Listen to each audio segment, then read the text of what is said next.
नमस्कार मित्रांनो, स्वागत आहे तुमचं आपल्या शेती आणि सरकारी योजना युट्यूब चॅनलमध्ये। मित्रांनो, महाराष्ट्रातील संजय गांधी निराधार अनुदान योजना तसेच इतर सामाजिक सुरक्षा योजनांच्या लाभार्थ्यांसाठी आजची माहिती महत्त्वाची आहे। आज या व्हिडिओमध्ये आपण दोन महत्त्वाच्या गोष्टी समजून घेणार आहोत। पहिली म्हणजे ग्रामपंचायत स्तरावर ग्रामसेवकांची उपस्थिती आता जीपीएस आणि बायोमेट्रिक प्रणालीद्वारे नोंदण्याबाबत महाराष्ट्र शासनाकडून देण्यात आलेल्या पूर्ण सूचना, आणि दुसरी म्हणजे संजय गांधी निराधार योजनेतील जुलै आणि ऑगस्ट महिन्याचा हप्ता जमा न झालेल्या लाभार्थ्यांनी नेमकी कोणती काळजी घ्यावी याबाबतची महत्त्वाची माहिती। चला तर मग ही संपूर्ण माहिती सोप्या भाषेत समजून घेऊया। सर्वप्रथम ग्रामसेवकाच्या उपस्थितीबाबतचा महत्त्वाचा निर्णय पाहूया। महाराष्ट्र शासनाच्या ग्राम विकास विभागाच्या अंतर्गत या संदर्भात परिपत्रक जारी करण्यात आले आहे। हे परिपत्रक जिल्हा परिषदेतील सर्व मुख्य कार्यकारी अधिकाऱ्यांसाठी महत्त्वाचे आहे।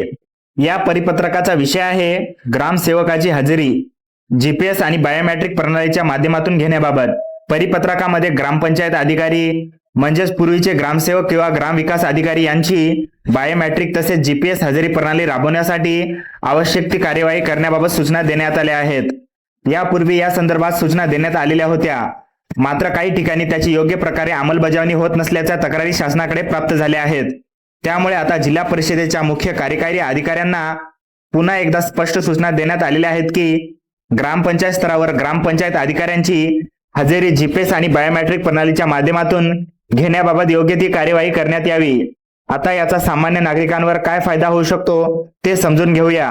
गावातील अनेक नागरिकांना आपल्या कामासाठी ग्रामपंचायतीमध्ये जावे लागते। कोणत्याही योजनेसंबंधित काम असो किंवा इतर एखादे छोटे मोठे काम असो, अनेक वेळा ग्रामसेवक किंवा ग्रामपंचायत अधिकाऱ्यांची आवश्यकता असते, परंतु काही वेळा नागरिक ग्रामपंचायतीमध्ये गेल्यानंतर ग्रामसेवक उपस्थित नसल्याचे आढळून येते। त्यामुळे नागरिकांना एकाच कामासाठी वारंवार ग्रामपंचायतीमध्ये चक्रा माराव्या लागतात, त्यांचा वेळ जातो आणि काम देखील प्रलंबित राहते। याच पार्श्वभूमीवर ग्रामसेवकांची उपस्थिती जीपीएस आणि बायोमेट्रिक प्रणालीद्वारे नोंदवण्याची कार्यवाही करण्याची सूचना देण्यात आलेल्या आहेत। म्हणजेच ग्रामसेवकांची हजेरी आता ऑनलाईन पद्धतीने जीपीएस आणि बायोमेट्रिक प्रणालीच्या माध्यमातून नोंदवली जाणार आहे। हा निर्णय पूर्वीच घेण्यात आलेला होता, मात्र अनेक ठिकाणी त्याची अंमलबजावणी होत नसल्याच्या तक्रारी प्राप्त झाल्यामुळे आता पुन्हा एकदा संबंधित अधिकाऱ्यांना कार्यवाही करण्याची सूचना देण्यात आलेल्या आहेत। यामुळे ग्रामपंचायत स्तरावर नागरिकांना आणि लाभार्थ्यांना आपल्या कामासाठी वारंवार चक्रा मारण्याची समस्या कमी होण्यास मदत होईल, अशी या निर्णयामागची भूमिका आहे। आता वळूया संजय गांधी निराधार योजनेतील लाभार्थ्यांसाठी असलेल्या महत्त्वाच्या माहितीकडे। सध्या अनेक लाभार्थ्यांकडून जुलै महिन्याचा हप्ता जमा झाला नसल्याच्या तक्रारी आणि प्रश्न विचारले जात आहेत। काही लाभार्थ्यांचे म्हणणे आहे की त्यांना ऑगस्ट महिन्याचा हप्ता जमा झाला आहे, मात्र जुलै महिन्याचा हप्ता अद्याप जमा झालेला नाही। याबाबत लाभार्थ्यांनी एक महत्त्वाची गोष्ट लक्षात घेणे आवश्यक आहे। मागील काळात निराधार योजनेतील तसेच दिव्यांग लाभार्थ्यांसाठी एका महिन्यामध्ये 3 वेळा डीबीटी प्रणाली सुरू करण्यात आली होती। या डीबीटी प्रणालीमध्ये काही लाभार्थ्यांना जुलै महिन्याचा हप्ता जमा झाला होता, तर काही लाभार्थ्यांना जुलैचा हप्ता जमा झालेला नव्हता। त्यानंतर ऑगस्ट महिन्याचे नोटिफिकेशन आले आणि ऑगस्टचा हप्ता देखील जमा करण्यात आला। त्यामुळे आता काही लाभार्थ्यांच्या बाबतीत अशी परिस्थिती निर्माण झाली आहे की ऑगस्टचा हप्ता जमा झाला आहे, परंतु जुलैचा हप्ता अद्याप जमा झालेला नाही। आता ज्या लाभार्थ्यांना जुलैचा हप्ता मिळालेला नाही त्यांनी काय करावे? अशा लाभार्थ्यांनी आपल्या संबंधित तहसील कार्यालयामध्ये जाऊन याबाबत चौकशी करावी। आपल्या योजनेमध्ये समावेश आहे की नाही याची माहिती घ्यावी। उदाहरणार्थ, जर एखाद्या लाभार्थ्याला मागील हप्ता मिळालेला नाही परंतु ऑगस्ट महिन्याचा हप्ता मिळालेला आहे, तर त्या लाभार्थ्याचा योजनेमध्ये समावेश असल्याचे दिसून येते। परंतु जर एखाद्या लाभार्थ्याला जुलै महिन्याचा हप्ता मिळालेला आहे आणि ऑगस्ट महिन्याचा हप्ता मिळालेला नाही, तर अशा परिस्थितीत याबाबत अधिक माहिती जाणून घेणे आवश्यक आहे, कारण ऑगस्ट महिन्यापासून काही लाभार्थ्यांचे अनुदान बंद होण्याची शक्यता आहे। यामागील महत्त्वाचे कारण म्हणजे हयातीचा दाखला सादर न केलेला नसणे। हयातीचा दाखला सादर केला गेला नसेल तर योजनेतील लाभावर परिणाम होण्याची शक्यता आहे आणि लाभार्थ्यांचा योजनेतून समावेश रद्द होण्याची शक्यता देखील नकारता येत नाही। त्यामुळे ज्या लाभार्थ्यांचा हप्ता प्रलंबित आहे त्यांनी विलंब न करता तहसील कार्यालयामध्ये जाऊन आपल्या योजनेतील समावेशाबाबत चौकशी करावी। तसेच कागदपत्रांशी संबंधित काही सूचना देण्यात आलेल्या असतील तर त्या सूचनांचे वेळेत पालन करणे महत्त्वाचे आहे। लाभार्थ्यांनी आपल्या हप्त्याबाबत आणि कागदपत्रांबाबत किंवा योजनेच्या प्रक्रियेबाबत मिळणाऱ्या सूचनांकडे दुर्लक्ष करू नये, किंवा योजनेच्या प्रक्रियेबाबत मिळणाऱ्या सूचनांकडे दुर्लक्ष करू नये. डीबीटी पोर्टल, दिव्यांग सक्षमीकरण विभाग तसेच सामाजिक न्याय व विशेष सहाय्य विभागाकडून वेळोवेळी लाभार्थ्यांसाठी सूचना आणि माहिती दिली जाते. ही माहिती वेळेवर समजून घेणे आणि आवश्यक त्या सूचनांचे पालन करणे लाभार्थ्यांसाठी महत्त्वाचे आहे. मित्रांनो, आता सर्वात आधी जीपीएस आणि बायोमेट्रिक हजेरी या दोन गोष्टींचा साध्या भाषेत अर्थ समजून घेऊया.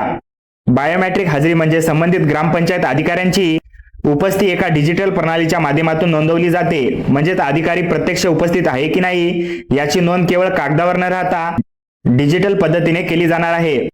त्याचबरोबर जीपीएस प्रणालीचा वापर केल्यामुळे संबंधित अधिकारी ज्या ठिकाणी आपली हजेरी नोंदवत आहेत त्या ठिकाणी संबंधित माहिती प्रणालीमध्ये नोंदवण्याची प्रक्रिया असते.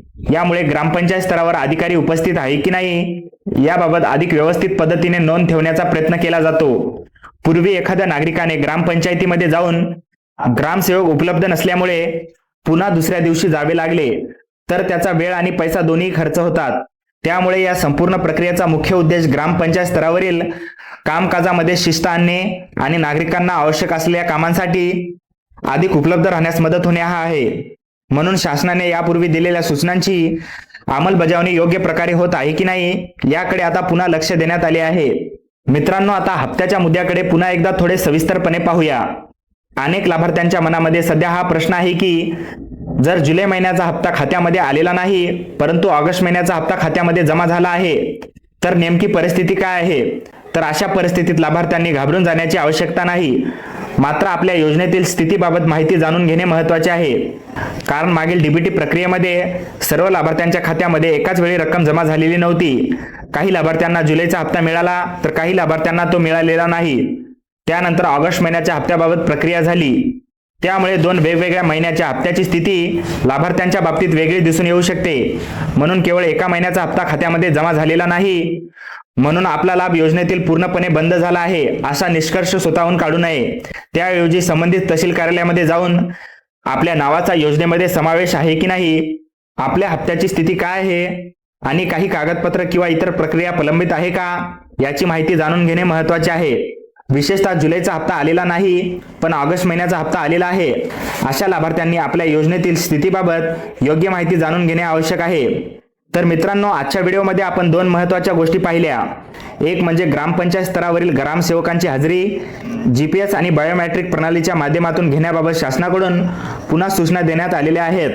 आणि दुसरी म्हणजे संजय गांधी निराधार योजनेतील जुलै आणि ऑगस्ट महिन्याच्या हप्त्याबाबत लाभार्थ्यांनी आपल्या तहसील कार्यालयामध्ये चौकशी करणे तसेच हयातीचा दाखला आणि आवश्यक कागदपत्रांची संबंधित सूचनेचे पालन करणे महत्त्वाचे आहे. जर ही माहिती तुमच्यासाठी उपयुक्त ठरली असेल तर व्हिडिओला लाईक करा आणि आपल्या इतर लाभार्थी बांधवांपर्यंत नक्की शेअर करा. तसेच अशाच प्रकारच्या शासनाच्या योजना, हप्ते आणि महत्त्वाच्या सूचना मिळवण्यासाठी आपल्या चॅनलला सबस्क्राईब करा. धन्यवाद. जय हिंद, जय महाराष्ट्र.